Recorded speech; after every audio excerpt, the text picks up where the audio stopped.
अपने प्रदेश के यशस्वी मुख्यमंत्री आदरणीय जयराम ठाकुर जी से निवेदन करता हूं, अपने देश के यशस्वी प्रधानमंत्री आदरणीय नरेंद्र मोदी जी को टोपी, शॉल और अपने मंडी क्षेत्र की देव प्रतिमा भेंट करके उनका सम्मान करें।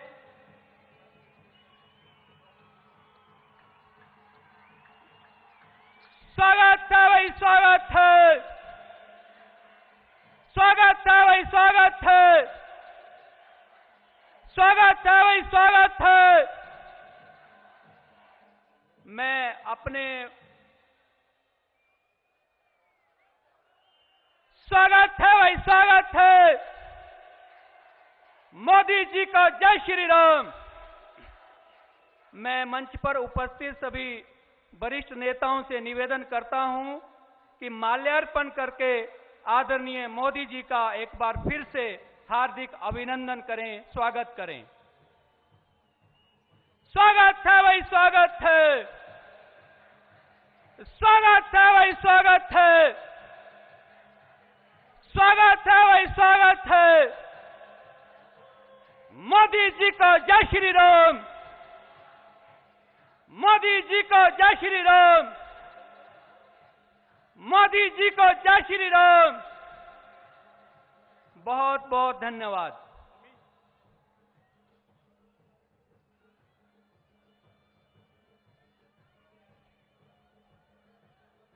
मैं अपने प्रदेश के यशस्वी मुख्यमंत्री आदरणीय जयराम ठाकुर जी से निवेदन करता हूं कि वो मंच पर आएं और इस जन समुदाय को संबोधित करें। आदरणीय जयराम ठाकुर जी।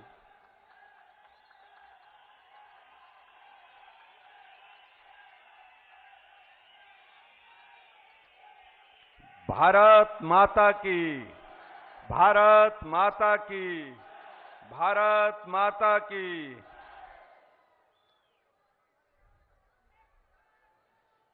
महान भारत के यशस्वी प्रधानमंत्री आदरणीय श्री नरेंद्र मोदी जी, मंच पर उपस्थित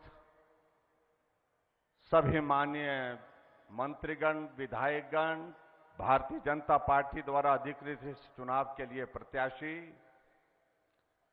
उपस्थित सभी भाइयों बहनों, नौजवान साथियों और पत्रकार मित्रों,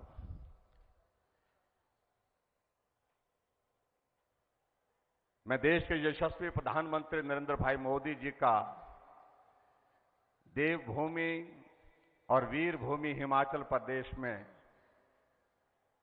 हिमाचल की जनता की ओर से हार्दिक अभिनंदन करता हूं, स्वागत करता हूं।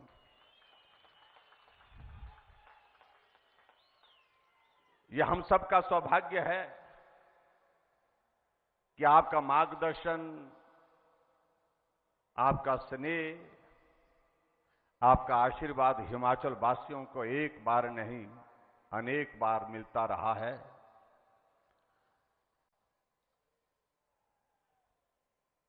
और आज अगर हम इस सुंदर नगर के इस मैदान में यहां पर एकत्रित हैं,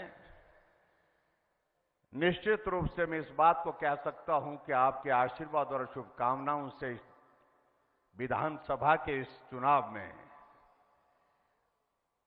जो मंडी जिला, जो हिमाचल प्रदेश का दूसरा बड़ा जिला है, अब की बार फिर से उसी प्रकार से जीत हासिल करेगा जिस प्रकार से 5 वर्ष पहले यहां पर हमने जीत हासिल की थी। कांग्रेस को एक भी सीट यहां पर नहीं मिली थी। और यह भी एक संयोग है कि आज से ठीक 5 वर्ष पहले पिछले कल यानी कि 4 तारीख को इसी मैदान में आप हम सबको आशीर्वाद और शुभकामनाएं देने के लिए चुनाव के दिन आए थे और आपका वो आशीर्वाद फलीभूत हुआ, यशस्वी हुआ हम सब के लिए और हम सब हिमाचल प्रदेश की विधानसभा में जीत करके पहुंचे थे।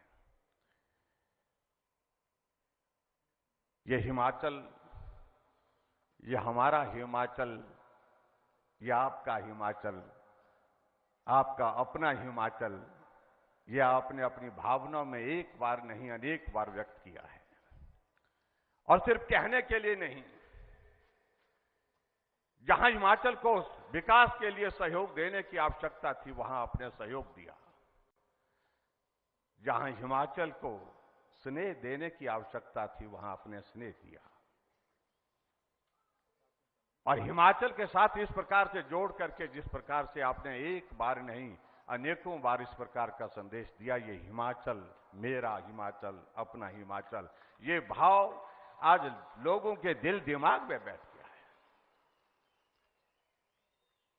अगर बिलासपुर आप आते हैं ऑल इंडिया मेडिकल इंस्टीट्यूट का उद्घाटन करने के लिए, तो आप बिलासपुर ही नहीं रुकते हैं, बिलासपुर से जाकर के कुल्लू पहुंचते हैं। कुल्लू के दशहरे के मेले में रघुनाथ जी का आशीर्वाद लेने के लिए ढालपुर के उस मैदान में पहुंचते हैं। और हमारे लिए सचमुच ये सपने जैसी बात थी। कभी कल्पना नहीं कर सकता था हिमाचल के देश के प्रधानमंत्री दशहरे के इस अवसर पर वहां पर भाषण देने नहीं, सभा को संबोधित करने के लिए नहीं, सरकारी काम से नहीं, सिर्फ देव दर्शन के लिए, देवताओं का आशीर्वाद लेने के लिए पहुंचे। ये हमारे लिए कल्पना से परे की बात है। आपने कहा कि मैं रघुनाथ जी के रथ के पास जाऊंगा। सुरक्षा बालू ने कहा कि यह संभव नहीं, लेकिन आपने कहा कि मुझे जाना है, और आप भीड़ को चीरते हुए रघुनाथ जी का आशीर्वाद लेने के लिए रघुनाथ जी के रथ के पास पहुंचे। और यही नहीं, वहां देवताओं का सम्मान करने के लिए आप 15 मिनट तक जो वहां पर एक व्यवस्था की गई थी, उस मंच पर खड़े होकर के आपने देवी देवताओं को नमन किया, देवभूमि के देवी देवताओं का सम्मान किया। उसके लिए हम सब आपके आभारी हैं। जिस प्रकार से देव संस्कृति को आपने सम्मान दिया, ऐसा नहीं लग रहा था कि देश के प्रधानमंत्री यहां आए, ऐसा लग रहा था जो हिमाचल की परंपराओं से अच्छी तरह से वाकिफ हैं, जो हिमाचल की परंपराओं में रचे बसे हैं, और वो इस प्रकार से देव संस्कृति का सम्मान करने के लिए आप यहां पर खड़े हैं। सचमुच में हमारे लिए वो क्षण बहुत भावुक था। आप हिमाचल प्रदेश की ही बात नहीं, आप केदारनाथ गए, अभी हाल ही में दर्शन करने के लिए गए, आशीर्वाद लेने के लिए गए, लेकिन पूरी दुनिया ने आपको देखा सिर में हिमाचल की टोपी, गद्दी का चोला और कमर में, जिसको हमारी पहाड़ी भाषा में गाची बोलते हैं, वहां आपने कुल्लू का मफलर पहन करके वहां दर्शन करने के लिए पहुंचे। तो स्वाभाविक रूप से ये भी क्षण ऐसा क्षण था जो हिमाचल वासियों को आप बहुत करीबी के साथ दिल को छू गया। भाई और बहनों, मुझे लगता है कि बहुत सारी चीजों का कहने का आज का अवसर नहीं, आज हमने आदरणीय प्रधानमंत्री जी का संदेश सुनना है, आपका आशीर्वाद लेना है। ये हिमाचल, आपका हिमाचल, अपना हिमाचल आपके साथ चट्टान की तरह खड़ा है। और इस बार हिमाचल प्रदेश में पहले की तरह हमने बात नहीं रखी है कि हर चुनाव में एक बात होती थी कि हम जीतेंगे, हम चुनाव लड़ रहे हैं, हम सरकार बनाएंगे। लेकिन अब की बार हमने हटकर के बात कही है, जीत तो हासिल करेंगे ही, लेकिन उसके साथ साथ हमने कहा है कि अब की बार एक और शुरुआत करेंगे, अब की बार रिवाज बदलेंगे। ये भी हमने हिमाचल प्रदेश में आज कहा है। आपके आशीर्वाद से हिमाचल प्रदेश के लिए अगर विकास की दृष्टि से हम बात कहें, कहां हमको हिमाचल को पहले स्पेशल कैटेगरी स्टेट से हटा दिया था। केंद्र की योजनाओं के लिए 60-40, 60-40 की रेशो में पैसा दिया जा रहा था, लेकिन आप 2014 में आए, आपने कहा नहीं, ये हिमाचल अपना हिमाचल, हिमाचल को मदद करने की इसको इस वक्त जरूरत है। ये प्रदेश अपने पांव पर खड़ा हो, केंद्र से ज्यादा मदद होनी चाहिए। आपने 60-40 की रेशो को बदल करके सारी योजना में कहा कि 90% केंद्र देगा और 10% हिमाचल देगा। हिमाचल को विकास का रास्ता आपने खोला, उसके लिए हम हृदय से आपके आभारी हैं। कोविड का दौर आया, कोविड के दौर में आपने जो मदद हमको चाहिए थी हिमाचल प्रदेश में, एक फोन पर, एक बात पर जब भी हमारा आपस में संवाद होता था, कोविड के उस दौरान लगातार सभी मुख्यमंत्री से संवाद में थे, और उस वक्त जो हमको हिमाचल के लिए जो जरूरत हुई, उस जरूरत को आपने पूरा किया। और आज मुझे इस बात की खुशी है कि हिमाचल ने आपके आशीर्वाद से इस कोविड के दौर में बेहतर काम करने की कोशिश की। हमने उसमें सफलता भी, हम चाहे वैक्सीन की बात कहें, चाहे कोविड मैनेजमेंट की बात कहें, हिमाचल ने अच्छा काम करने की कोशिश की है। और उसके पश्चात कोविड के बाद आपका कहीं आना जाना नहीं हो पा रहा था। अटल टनल रोहतांग तैयार हुई, हमारी इच्छा थी कि आप वहां पर आकर के उसका उद्घाटन करें। जैसे ही आपसे बात हुई, आपने कहा वर्चुअल नहीं, मैं एक्चुअल रूप में आऊंगा। आप मनाली आए, मनाली में सभा को संबोधित किया। सोशल गैदरिंग में रिस्ट्रिक्शन थी, 200 लोग मनाली में और 200 लोग जाकर के हमारे नॉर्थ पोर्टल जो हमारा टनल का था वहां, और उसके बाद 200 लोग लाहौल में जाकर के सिसु में आपने संबोधित किए और पूरे देश में एक संदेश दिया। ये प्रोजेक्ट हमारे सपनों को साकार होते हुए ये पूरा हुआ है, और इसके लिए हमारी कमिटमेंट किस प्रकार की है, ये भी आपने उस बात को लेकर के बड़ा स्पष्ट किया। आदरणीय प्रधानमंत्री जी, ऑल इंडिया मेडिकल इंस्टीट्यूट आपका एक बहुत बड़ा तोहफा है हिमाचल जैसे छोटे प्रदेश के लिए। हम हिमाचल वासियों के लिए एम्स का मतलब दिल्ली होता था, आज हम हिमाचल वासियों के लिए एम्स का मतलब बिलासपुर हो गया। आपने ट्रिपल आईटी और हिमाचल जैसे छोटे प्रदेश के लिए बल्क ड्रग फार्मा पार्क, जहां पूरे देश में 3 बल्क ड्रग फार्मा पार्क मिले, एक हिमाचल को दिया, सबसे पहले हिमाचल को दिया। छोटा है हिमाचल, लेकिन छोटे बच्चे को जिस तरह से लाड प्यार करते हैं, सबसे पहले हिमाचल का उसमें नंबर आया, हिमाचल को आपने दिया। पूरे देश भर में अगर वंदे भारत ट्रेन की शुरुआत 4 जगह हुई, तो इसमें से एक की शुरुआत आपने हिमाचल प्रदेश के ऊना से की।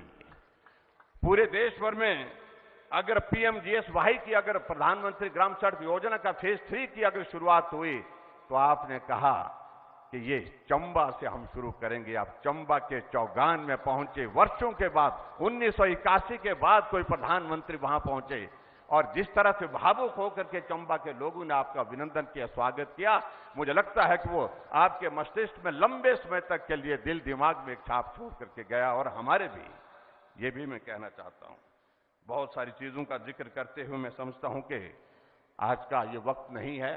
आदरणीय प्रधानमंत्री जी, मैं इतना जरूर कहना चाहता हूं, आपके आशीर्वाद से हिमाचल प्रदेश में हमने प्रयत्न किया है अपनी केंद्र की योजनाओं को आगे बढ़ाने का, प्रदेश की विभिन्न योजनाओं के माध्यम से हिमाचल प्रदेश के गरीब के करीब रह करके सेवा करने का, और वो अवसर आपने हमें दिया।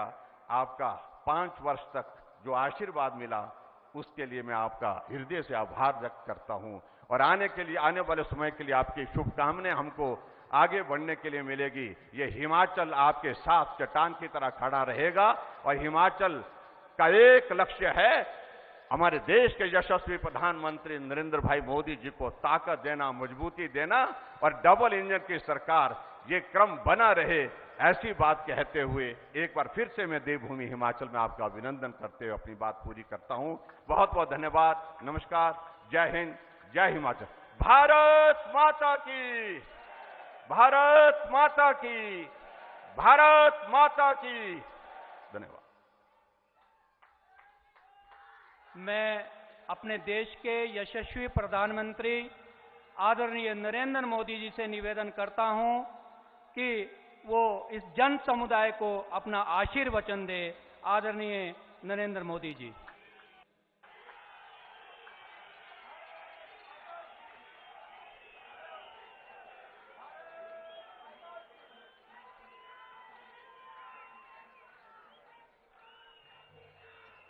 भारत माता की। एक बार मोदी जी, बार बार मोदी जी। मोदी जी का स्वागत है, स्वागत है भाई, स्वागत है। भारत माता की, भारत माता की। हाटेश्वरी माता, शीतला माता, शिकारी माता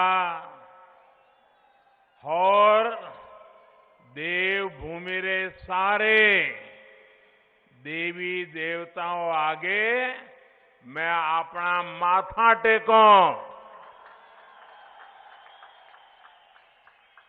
इस पवित्र देवभूमि रे तुसे सभी लोकानो मेरा प्रणाम।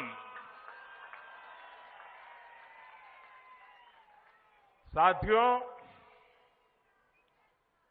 मुझे कुछ दिन पहले ही मंडी आना था, लेकिन मौसम अचानक खराब हो गया था। बारिश इतनी तेज थी, लेकिन लोग मैदान में डटे हुए थे। तब मैंने हिमाचल की युवा शक्ति को, आपको वर्चुअली टेक्नोलॉजी के माध्यम से संबोधित किया था। लेकिन उसी समय मैंने मन में ठान लिया था, मैंने संकल्प लिया था कि जब भी हिमाचल में चुनावी रैलियां शुरू होगी, सबसे पहले मैं मंडी जाऊंगा और आप लोगों से क्षमा मांगूंगा। मंडी के लोगों ने, हिमाचल के लोगों ने इतना कष्ट उठाया, मैं पहुंच नहीं पाया। उसकी पीड़ा मेरे मन में हमेशा रहेगी। लेकिन आज मुझे उतना ही अच्छा भी लग रहा है, क्योंकि आज हिमाचल की मेरी पहली सभा मंडी से ही हो रही है, सुंदरनगर में हो रही है।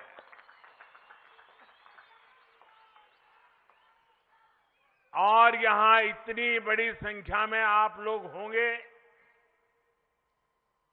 हमारी माताएं, बहनें, बेटियां हम सबको आशीर्वाद देने आई हैं। और मैं हेलीपैड से यहां आ रहा था, पूरे रास्ते भर जो प्यार, जो उमंग, जो आशीर्वाद देखते ही बनता था। हम सब आपके बहुत बहुत आभारी हैं।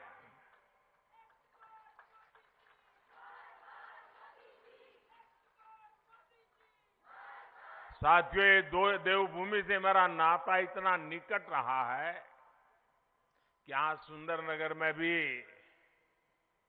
मैं पहले भी बहुत बार आना होता था। मैंने निहरी की चढ़ाई भी चढ़ी है और सराय, कुल्लू, किन्नौर, चंबा और कांगड़ा के दुर्गम क्षेत्र भी पैदल नापे हैं दोस्तों। यहां के रास्ते,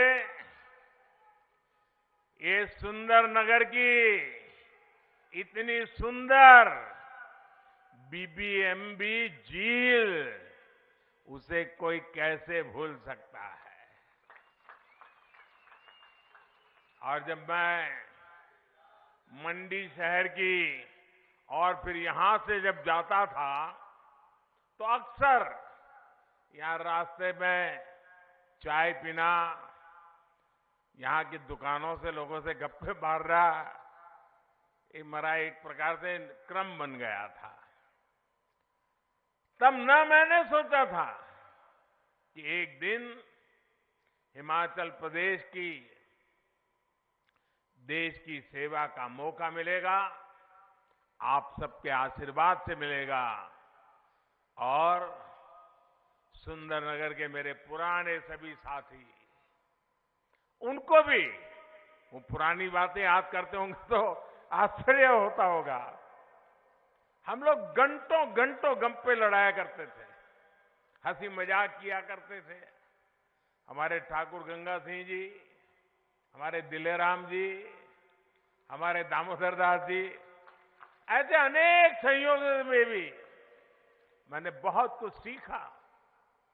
मुझे कुछ समय पहले ही यहां सुंदरनगर के होनहार सपूत बॉक्सर आशीष चौधरी से भी याद है, उनसे बातचीत करने का मौका मिला था। टोक्यो ओलंपिक जाने से पहले जब वो स्पेन में ट्रेनिंग ले रहे थे, तब मेरी उनसे बात हुई थी। पिता की मृत्यु के बाद जिस तरह का हौसला भाई आशीष ने दिखाया, वो सब लोग नहीं दिखा पाते। सुंदरनगर के लोगों की यही बात पूरे हिमाचल की पहचान है, ये पहाड़ी लोगों की पहचान है। साथियों,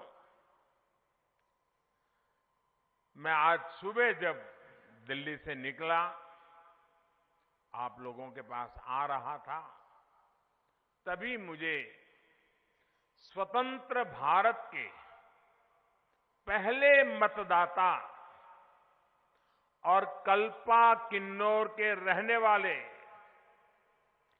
श्याम शरण नेगी जी के दुखद निधन की भी खबर मिली। 106 वर्षीय नेगी जी ने अपने जीवन में 30 से ज्यादा बार मतदान किया था। इतना ही नहीं, अभी 2 दिन पहले 2 नवंबर को ही ये जो विधानसभा चुनाव हो रहे हैं, उसके लिए भी उन्होंने पोस्टल बैलेट के माध्यम से वोट दिया था। जाने से पहले भी उन्होंने मतदान करके अपना कर्तव्य निभाया। ये बात हर देशवासी को, खास करके मेरे युवा मतदाताओं को, हर नागरिक को सदा सर्वदा प्रेरित करती रहेगी। मैं बहुत ही भावुक मन से परम आदरणीय श्याम शरण नेगी जी को सर झुका करके श्रद्धांजलि देता हूं। उनके परिजनों के प्रति अपनी संवेदनाएं व्यक्त करता हूं। साथियों, इस बार का हिमाचल चुनाव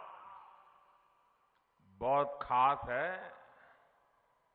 खास इसलिए क्योंकि इस बार 12 नवंबर को जो वोट पड़ेंगे, वो वोट सिर्फ आने वाले 5 वर्ष के लिए नहीं है। इस बार 12 नवंबर को पड़ने वाला एक एक वोट हिमाचल के अगले 25 साल की विकास यात्रा तय करेगा।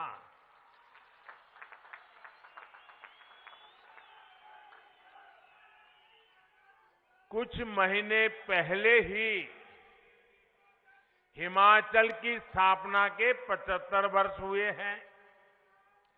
कुछ सप्ताह पहले ही भारत ने भी अपनी आजादी के 75 वर्ष पूरे किए हैं। जब भारत अपनी आजादी के 100 साल मनाएगा, उसी के आसपास हिमाचल भी अपनी स्थापना के 100 साल पूरे करेगा। इसलिए अगले 25 साल का ये कालखंड बहुत ही अहम कालखंड है। अमृत काल के इन वर्षों में हिमाचल में तेज विकास जरूरी है, स्थिर सरकार जरूरी है।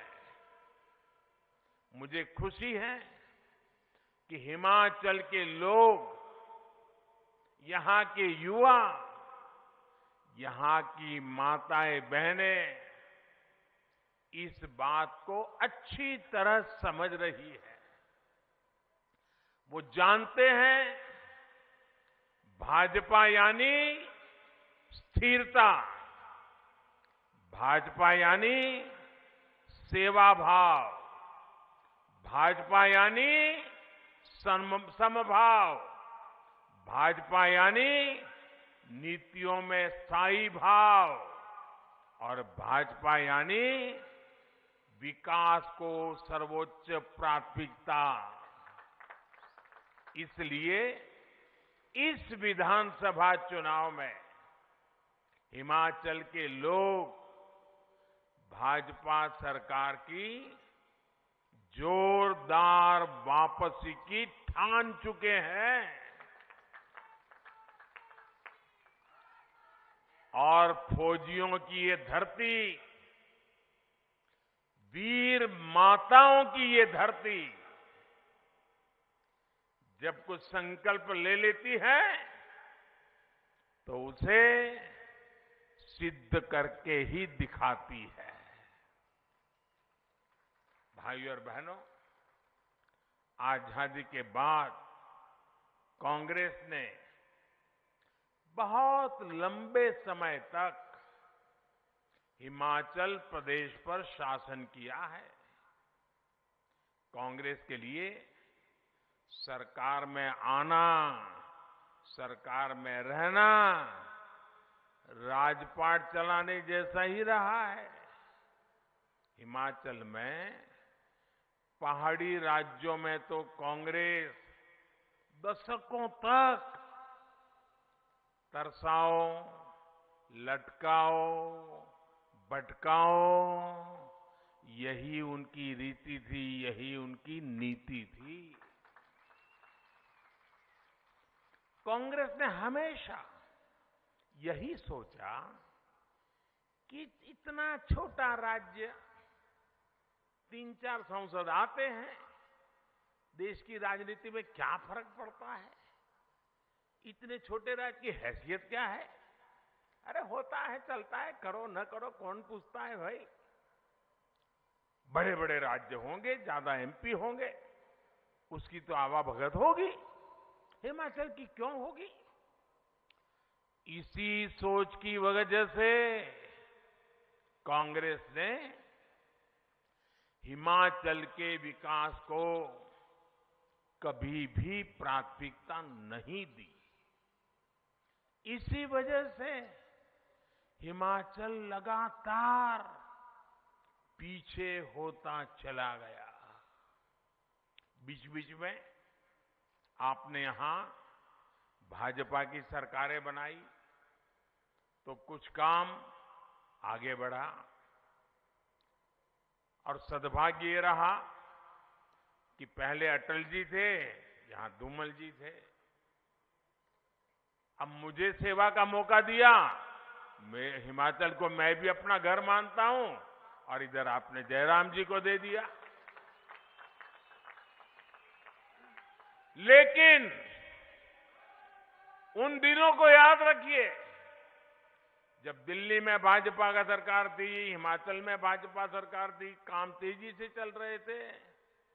लेकिन जैसा ही 5 इसके 5 उसके 5 इसके 5 उसके ये वाले चक्कर में पड़ गए और जैसे ही कांग्रेस वाले वापिस आए, सारे काम ठप कर दिए। वो अपनी कटकी ढूंढने में लग गए। इस वजह से हिमाचल विकास की ऊंचाई पर नहीं पहुंच पाया, जिस पर पहुंचने का हिमाचल का हक था, हिमाचल के लोगों की आवश्यकता थी। साथियों, मैं आपसे एक चीज जानना चाहता हूं। जरा आप सोचिए, अपनी रोजमर्रा की जिंदगी के अनुभव से सोचिए। अगर घर में कोई बीमार होता है और फिर किसी एक अच्छे डॉक्टर से दवाई लेता है, लेकिन हफ्ते भर दवाई लेता है, फिर कोई आ जाता है, अरे रे रे ये अंग्रेजी दवाई क्यों लेते हो, आयुर्वेद ले लो। तो इसको भी लगता है यार अब हफ्ते भर तो अंग्रेजी दवा खाई, चलो अब आयुर्वेद करते हैं। तो एक सप्ताह अंग्रेजी खाई, छोड़ दी, फिर दूसरा सप्ताह आयुर्वेद पे चढ़ गए, और फिर दूसरे सप्ताह आयुर्वेद खाई। इतने में कोई आ गया, अरे भाई ये आयुर्वेद क्यों खाते हो, क्या फायदा है, ऐसा करो होम्योपैथी ले लो। तो तीसरे हफ्ते होम्योपैथी ले लिया। अब मुझे बताइए, एक हफ्ते एक दवाई, दूसरे हफ्ते दूसरी दवाई, तीसरे हफ्ते तीसरी दवाई, चौथे हफ्ते चौथी दवाई, क्या मरीज ठीक होगा क्या? मुझे बताइए, बीमारी जाएगी क्या? जाएगी क्या? भाई बीमारी है तो एक दवाई को पकड़ के लंबे समय तक जरा एक बार देख लें, तब फायदा होता है कि नहीं होता है? भाइयों बहनों, इतनी जल्दी जल्दी दवाइयां बदलने से बीमारी जाती नहीं है। आप दवा का एक डोज ले, फिर दूसरा डोज, फिर तीसरा डोज, कभी किसी को फायदा नहीं होता है। और इसलिए मेरे भाइयों बहनों, हिमाचल ने अब तक ऐसी ही गलती होती रही है, और उसका परिणाम ये आया है कि यहां जो मुसीबतें हैं, इसके लिए किसी ने अपनी जिम्मेवारी नहीं ली। आपकी जो तकलीफें हैं, जो मुसीबतों से आपको जिंदगी गुजारनी पड़ रही है, उसकी जो आकर के शिमला में बैठे, उन्होंने जिम्मेवारियां नहीं ली। और उनको भी पता था कि अब 5 साल आए हैं, क्या करना है भाई, क्या जरूरत है, 5 साल कितना ही काम करो, ये लोग तो 5 साल के बाद दूसरे को लाने वाले हैं। तो वो सोचता है कुछ करना ही नहीं है। ये जो 5-5 वाला दिमाग में भरा दिया बदमाश लोगों ने, गलत सोचने वाले लोगों ने, उन्होंने आपका इतना नुकसान किया है कि आप किसी का जवाब ही नहीं मांगते हो। वो तो हाथ ऊपर कहते हैं, हम क्या करें भाई, आपने हमको मौका नहीं दिया, एक बार दिया, हम कुछ काम करें, उतने में तो आपने दूसरे को ला लिया।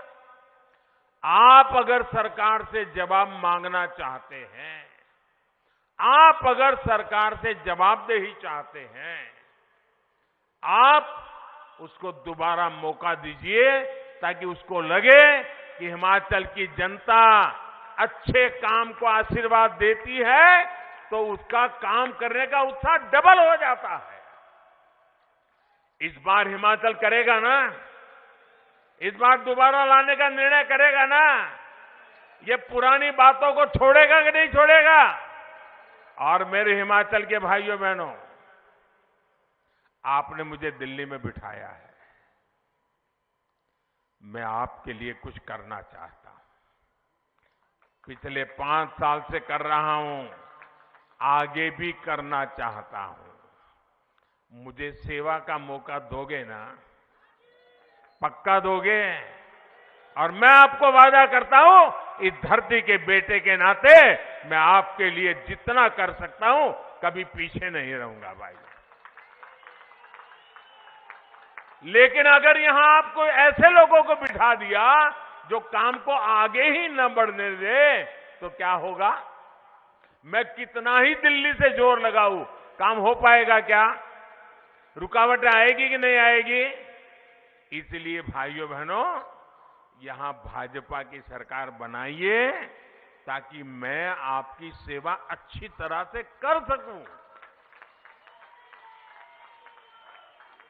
भाइयों बहनों, कांग्रेस ने अपने लंबे शासन में हिमाचल का जितना नुकसान किया है, उसकी भरपाई के लिए और फिर तेज गति से काम करने के लिए भाजपा को दोबारा जिताना, भाजपा को बार बार जिताना और दिल्ली की मोदी सरकार की भी भाजपा सरकार को पूरी मदद मिलती रहे, ये पक्का करने वाला ये चुनाव है।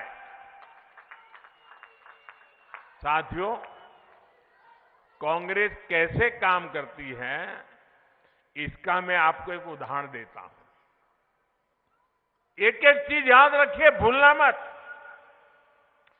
50 साल से ज्यादा हो गए जब कांग्रेस ने गरीबी हटाओ की बात कही थी। जब भी आओ गरीबी हटा के नारे लगाओ, गरीबी हटाओ नारे लगाओ, वादा करना, और लोग भी मानते थे हाँ यार गरीबी जाएगी। चुनाव होते गए, गरीबी हटाओ का नारा देकर कांग्रेस सरकार बनाती गई, लेकिन देश से गरीबी नहीं हटी। झूठे वायदे करना, झूठी गारंटी देना, ये कांग्रेस की पुरानी तरकीब रही है। आपको याद होगा, किसानों को कर्ज माफी के नाम पर कांग्रेस किस तरह झूठ बोलती रही, इसका गवाह भी पूरा देश रहा है।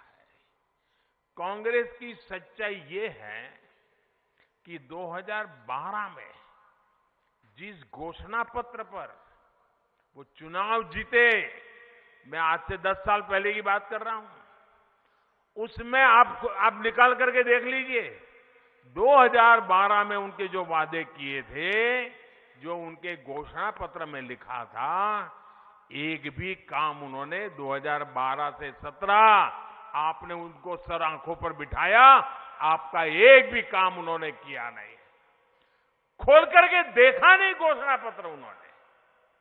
जबकि भाजपा की पहचान है कि जो हम कहते हैं उसे पूरा करने के लिए दिन रात खपा देते हैं। भाइयों बहनों, दिन रात खपा देते हैं। भाजपा जो संकल्प लेती है उसकी सिद्धि करके दिखाती है। भाजपा ने जम्मू कश्मीर से आर्टिकल 370 हटाने का संकल्प लिया था ना? पूरा किया कि नहीं किया? पूरा किया कि नहीं किया? भाजपा ने राम मंदिर बनाने का संकल्प लिया था, और वो निर्णय भी इसी हिमाचल की धरती में, पालमपुर में भाजपा की वर्किंग कमेटी में निर्णय किया गया था। भाइयों, इसी देवभूमि में निर्णय किया गया था। आज राम मंदिर बन रहा है कि नहीं बन रहा है? आप बताइए, बन रहा है कि नहीं बन रहा है?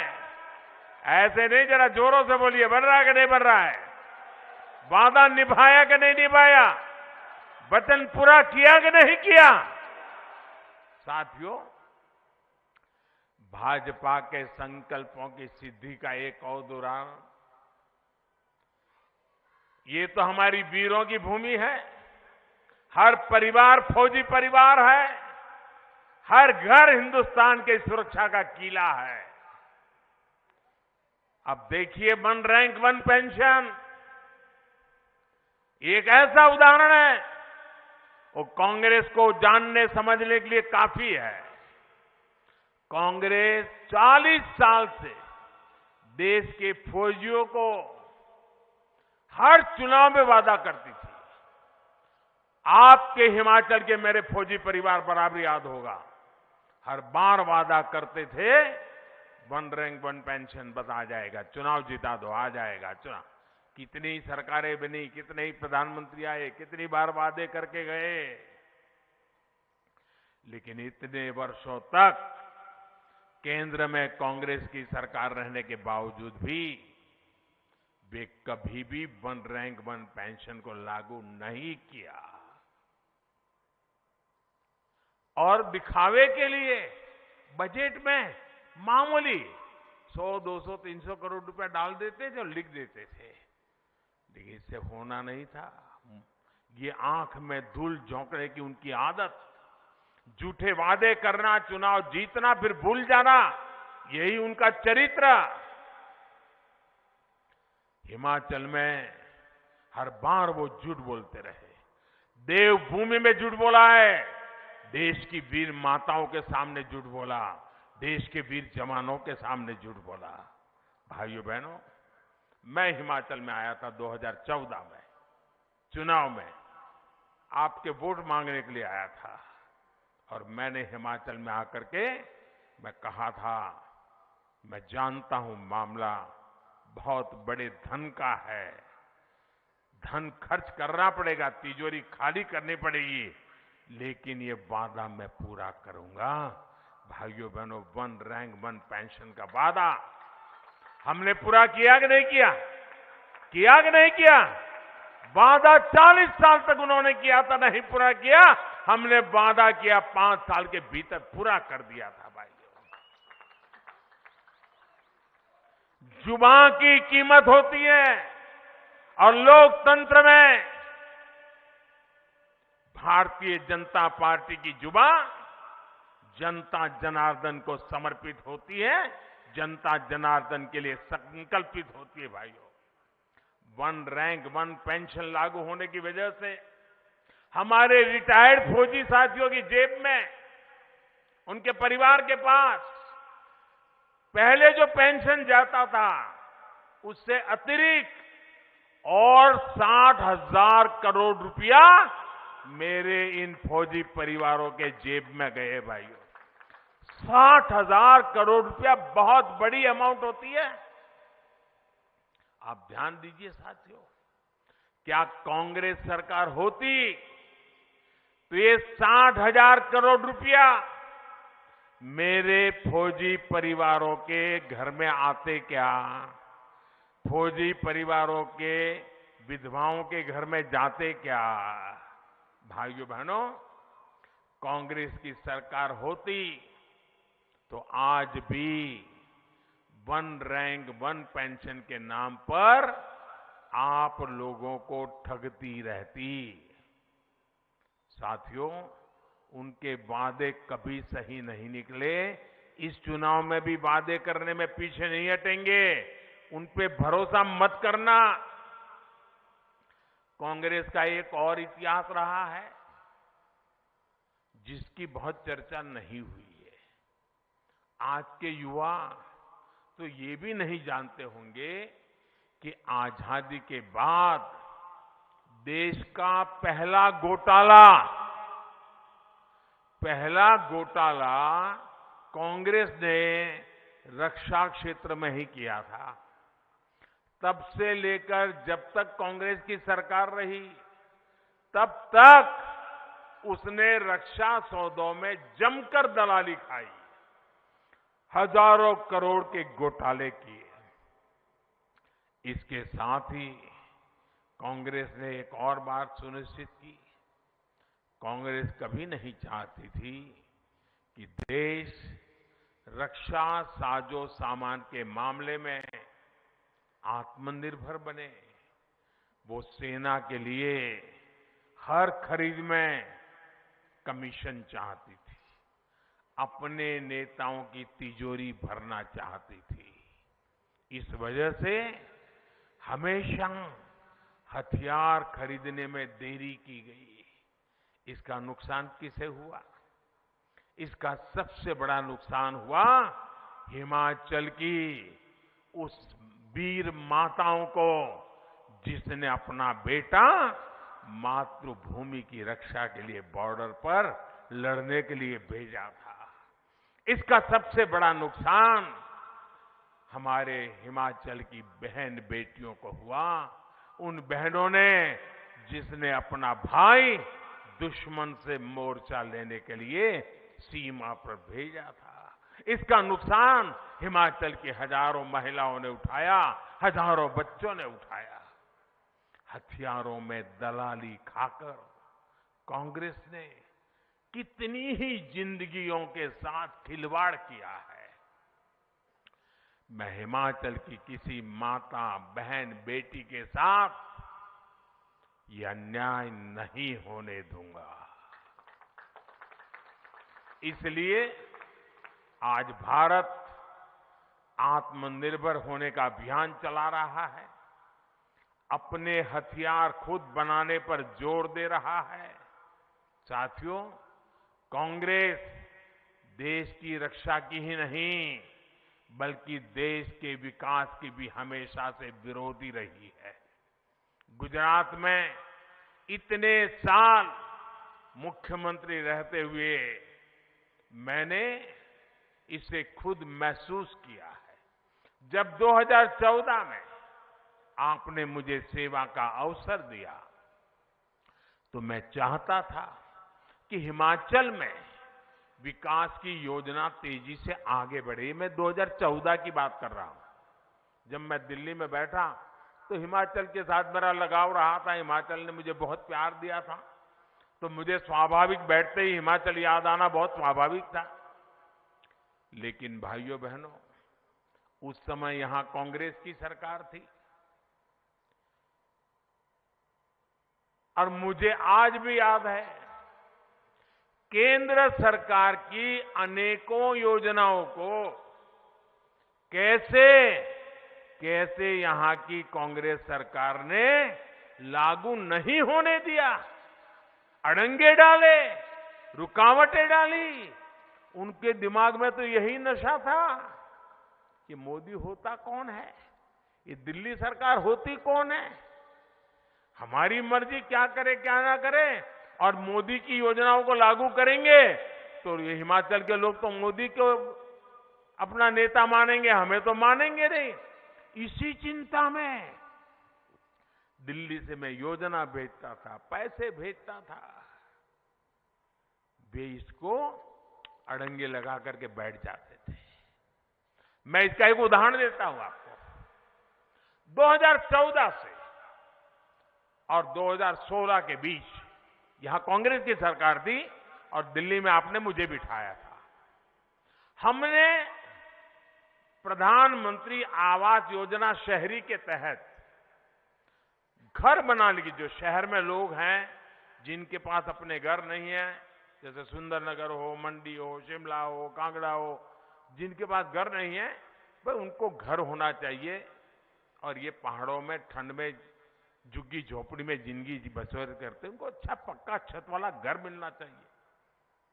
तो हमने प्रधानमंत्री शहरी घर बनाने की योजना के तहत हमने पैसे दिए। उनका काम था सिर्फ उन पैसों को खर्च करके लागू करना।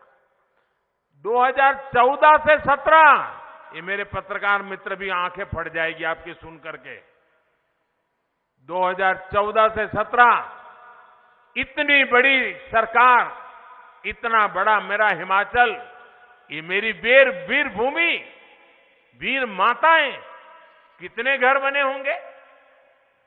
14 से 17 पैसे भारत सरकार दे रही थी, कितने घर बने होंगे आप अंदाज लगा सकते हो।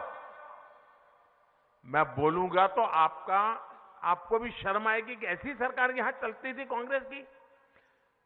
पूरे हिमाचल में सिर्फ 15 घर बने, 15। और जरा जोरों से बोलो। आप जान दीजिए साथियों, सिर्फ 15 घर। और जैसे ही आप लोगों ने हिमाचल को डबल इंजन की सरकार दी, दिल्ली में मुझे और यहां पर जयराम जी को, तो जो योजना लगाने के लिए मैं 14 से लग रहा था, जिसको लटका करके बैठे थे, अटका करके बैठे थे, अड़ंगे लगा करके बैठे थे, उनको आपने हटाया, जयराम जी को बिठाया। कहां 15 घर, और हमने 10,000 घरों पर काम शुरू कर दिया। कितने भाई, कितने घर, कितने माताएं बहनें जरा बोलते कितने, उनके कितने थे उनके कितने थे? हमने कितनों पर काम शुरू किया? और मुझे आज संतोष से कहना है, जयराम जी और उनकी पूरी टीम को अभिनंदन करना है, इसमें से 8,000 से ज्यादा घर पूरे हो चुके हैं और बाकी पर काम चल रहा है, वो भी कुछ समय में पूरे हो जाएंगे। कहां 15 घर वाली कांग्रेस की सरकार और कहां 8,000 घरों को बनाने वाली डबल इंजन की सरकार। अब आप तय कीजिए कि आपको 15 घर बनाने वाली सरकार चाहिए कि 8,000 घर बनाने वाली सरकार चाहिए? कौन सी सरकार चाहिए? निर्णय आपको करना है दोस्तों। मैं कह रहा हूं इसलिए करो ये नहीं कहने आया हूं, मैं हिसाब देकर के कह रहा हूं कि हम आपके लिए काम करने वाले लोग हैं।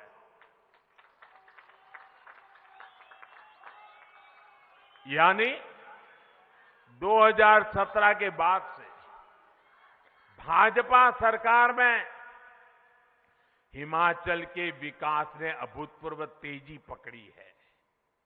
मैं आज भी ये सोचकर परेशान हो उठता हूं कि अगर 2017 में भी हिमाचल में कांग्रेस की सरकार आती, जयराम जी की सरकार ना आती, तो क्या होता दोस्तों?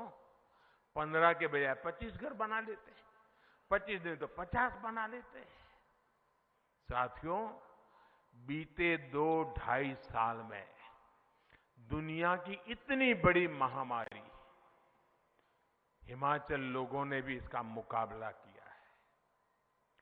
भाजपा की सरकार में हिमाचल ने देश में सबसे पहले 100% टीकाकरण का लक्ष्य हासिल किया। आप कल्पना करिए, अगर महामारी के समय भी यहां कांग्रेस होती तो क्या होता? कांग्रेस का तो इतिहास है कि उसने गंभीर से गंभीर बीमारी के टीकों के लिए भी देश के लोगों को बरसों बरसों तक इंतजार करवाया था। और हिमाचल में टीका लगवाने का मतलब सिर्फ एक नागरिक की जान से जुड़ा हुआ नहीं है। जब हिमाचल में सबको टीका लग गया तो बाहर से आने वाले टूरिस्टों को भरोसा हो गया कि हिमाचल सेफ है। फिर से टूरिज्म ने गति पकड़ना शुरू किया, यहां के लोगों की रोजी रोटी चल पड़ी। ये वैक्सीन की ताकत थी और ये जयराम जी और भाजपा सरकार की ताकत थी कि उन्होंने पूरे देश में हिमाचल को पहला, और मैं यहां के हमारी आशा वर्करों, हमारे आंगनवाड़ी वर्कर, हमारे गांव में काम करने वाले हेल्थ वर्कर, उनको आज नमन करता हूं कि उन्होंने पहाड़ों पर चल करके, जाकर के, बर्फीली जगह पर जाकर के भी वैक्सीनेशन का काम कर लिया और जिंदगी बचाने का काम कर लिया, और मुफ्त में, एक पैसा नहीं लिया किसी से। भाइयों बहनों, कोरोना के समय में अगर हिमाचल में कांग्रेस होती तो हिमाचल में सबसे अंत में टीके पहुंचते, क्योंकि 4 सीट वाले हैं, क्या लेना देना। दूर दराज वाले क्षेत्र तो आज भी कोरोना वैक्सीन का इंतजार कर रहे होते। भाइयों, 100 साल की सबसे बड़ी आपदा में ये डबल इंजन की सरकार आज भी हिमाचल के गरीबों को, लाखों गरीब परिवारों को मुफ्त राशन दे रही है। मुफ्त राशन मिल रहा है ना। ये मेरी माताएं बहनें मुझे आशीर्वाद हमेशा देती हैं कि दिल्ली में एक उनका बेटा बैठा है जिसने हमारे घर के चूल्हे को कभी बुझने नहीं दिया।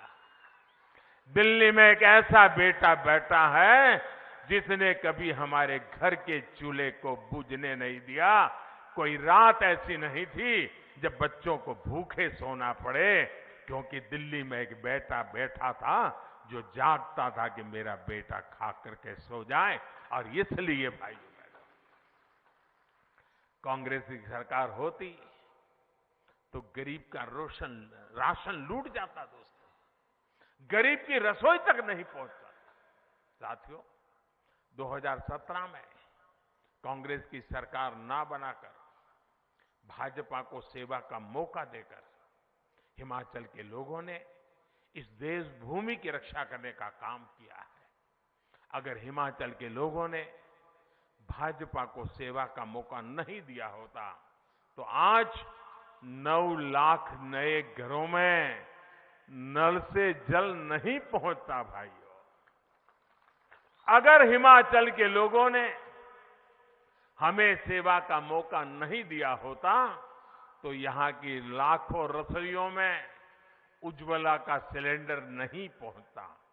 अगर हिमाचल के लोगों ने भाजपा को सेवा का मौका नहीं दिया होता तो आयुष्मान योजना और हिम केयर योजना के तहत 4 लाख लोगों को मुफ्त इलाज नहीं मिलता। अगर यहां 2017 में भाजपा सरकार नहीं बनती तो अटल टनल का काम शायद वहीं अटका लटका पड़ा होता, वो काम कभी पूरा नहीं होता। साथियों, आज अटल टनल से हमारी योजनाओं को भी फायदा हो रहा है। लाहौल स्पीति के मेरे भाई बहनों को आजादी के बाद पहली बार जीवन का उनका सुख का समय आया है। ये काम हमने किया है और इसे आप हमेशा याद रखिए। ये सब किसने किया?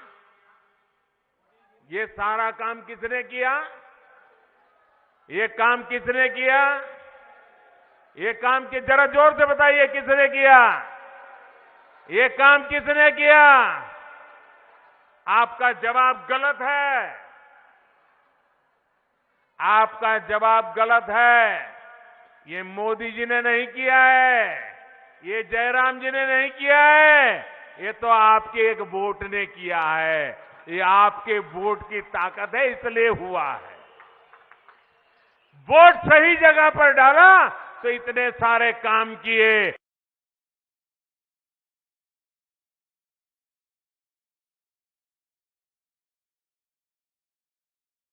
इस बार भी आपका वोट सही होगा। इस मार्ग पर 4 लेन का ऐसा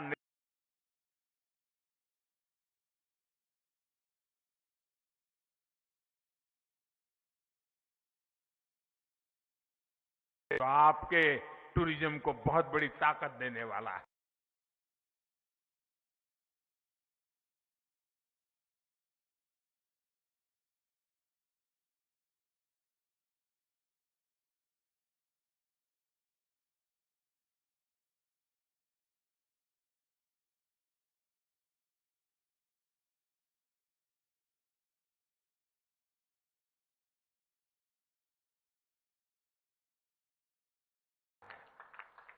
हमारे पठानकोट से मंडी जाने वाले नेशनल हाईवे को भी आगे के रोड मैप पर काम करना शुरू कर दिया है।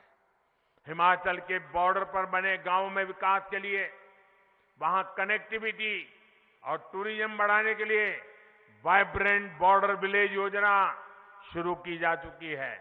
हिमाचल में कनेक्टिविटी बढ़ाने के लिए रोपवे से प्रमुख स्थानों को जोड़ने के लिए हमने पर्वतमाला योजना चलाई जा रहा शुरू की है। यहां डबल इंजन की सरकार की वापसी के बाद ऐसे विकास कार्यों में और तेजी लाई जाएगी। बस आपको एक बात याद रखनी है, हर बूथ पर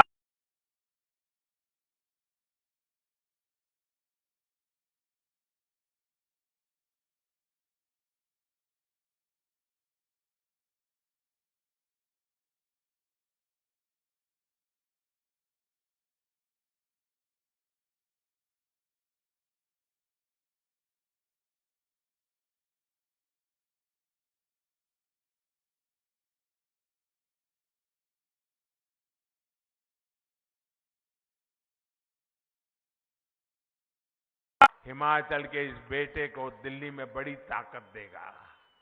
मंडी को, कुल्लू को, रामपुर को, किन्नौर को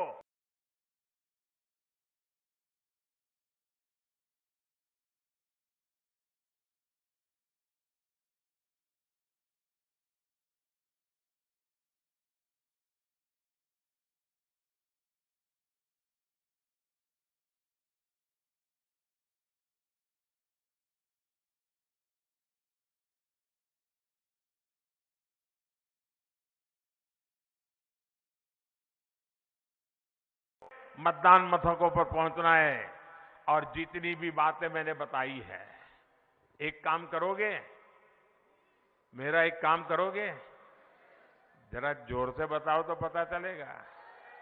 करोगे? घर घर जाओगे, मेरी बात लोगों को बताओगे, जो मैं कह के रहा हूं समझाओगे, और जहां भी जिस घर में जाएंगे ना, तो मेरी तरफ से एक बात कहना कि अपने मोदी जी आए थे मिलने के लिए, समय के कारण सबको तो नहीं मिल पाए, लेकिन मोदी जी ने आपको प्रणाम कहा है। इतना कह देंगे? इतना कह देंगे? कह देंगे भाइयों? बस मेरा प्रणाम पहुंचा दीजिए, हम मिलकर हिमाचल को आगे बढ़ाएंगे, नया रिवाज बनाएंगे, भाजपा को वापस लाएंगे। मेरे साथ जोर से बोलिए, भारत माता की, भारत माता की, भारत माता की। जो उम्मीदवार है उनसे मेरी प्रार्थना है, जरा आगे आ जाए। उम्मीदवार जो है, जितने उम्मीदवार है वो जरा आगे आ जाए। हाँ, जोर से बोलिए, भारत माता की, भारत माता की। मैं जरा आपके बीच में आता हूं, मेरे लिए जगह रखिए।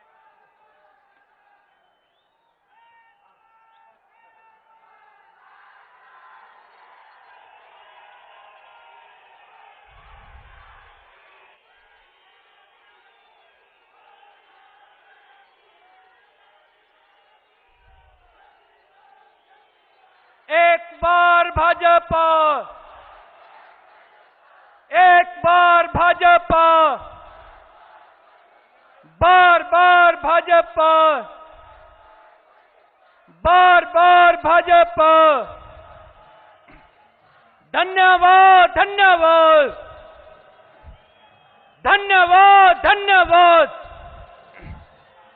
धन्यवाद, धन्यवाद, धन्यवाद, धन्यवाद, धन्यवाद।